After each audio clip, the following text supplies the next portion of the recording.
The ocean covers 70% of our planet, and yet we know more about the surface of Mars than we do about the deep blue sea. For thousands of years, sailors would return to port with terror in their eyes, whispering stories about a monster, a beast so large it could wrap its arms around a ship's hull, a creature capable of snapping a mast like a toothpick and dragging an entire crew into the abyss. They called it the Kraken. For centuries, scientists laughed at these stories. They said it was just sea foam or drunk sailors or myths. They were wrong. The Kraken is real. It is not a myth. It is down there right now, hunting in the dark, and it is far more terrifying than any story ever told. Welcome to Primeval Life. Today, we are hunting the monster. To understand the fear, we have to go back. Imagine you're a Viking sailor in the year 1180. You're crossing the freezing waters near Norway. The water is black. Suddenly, the surface breaks. It isn't a fish. It isn't a whale. It is a mass of tentacles rising like a tangled forest from the deep. The Norse legends describe the Kraken as a creature so large that when it surfaced, sailors mistook it for an island. They would row toward it thinking they had found land, only for the island to open its beak and pull them under. But legends are easy to dismiss. Hard evidence is not. In 1853, a giant beak washed up on a beach in Denmark. It didn't belong to a bird. It belonged to a cephalopod, a squid. But based on the size of the beak, the squid attached to it would have been a monster. Then in 1861, the French gunboat Electon encountered a beast near Tenerife. The crew shot at it, harpooned it, and tried to haul it aboard. The rope cut through the animal's soft flesh, and it slipped back into the deep, leaving behind only a piece of its tail. But the report was official. The French Navy had fought a sea monster. Science finally had to admit the truth. The giant squid, Architeuthis ducks, was real. So, just how big is the real Kraken? If you laid a giant squid out on a basketball court, it would stretch from beneath the hoop all the way to the three-point line on the other side. We are talking about a creature that can reach lengths of 43 feet, nearly 13 meters. But it's not just the length that's terrifying, it is the equipment. This animal has eyes the size of dinner plates, the largest eyes in the animal kingdom. Why? Because it lives in the twilight zone and the midnight zone of the ocean, where sunlight struggles to reach. It needs to see bioluminescence, the faint glow of prey or predators. It has 8 arms and 2 long feeding tentacles. These tentacles are like whips. They shoot out instantly to snag prey, and they are lined with hundreds of suckers. But here's the twist. These aren't just suction cups. The suckers are lined with a ring of razor-sharp, serrated chitin. They're essentially circular saw blades. Once it grabs you, it shreds you. And at the center of that mass of arms, a beak. Hard like a parrot's, but powerful enough to bite through steel cable. But here's the scary part.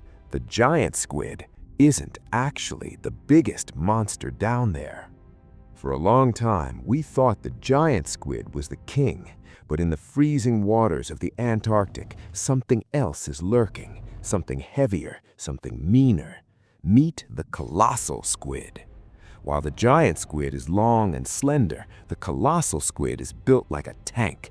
It is shorter, but it weighs significantly more, up to 1,000 pounds. And the colossal squid has a secret weapon that the giant squid does not. Remember those suckers I told you about?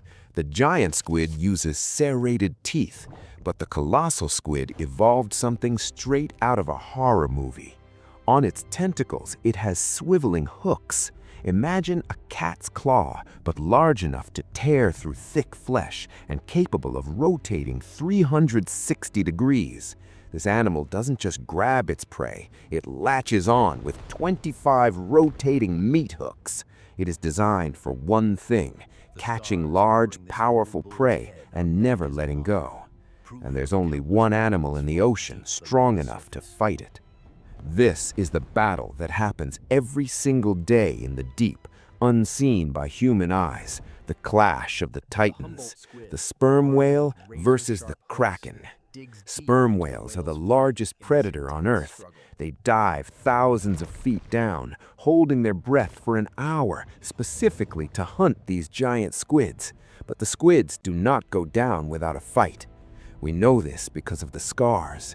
Almost every adult sperm whale found has circular scars all over its head and mouth. These are the battle wounds, the sucker marks.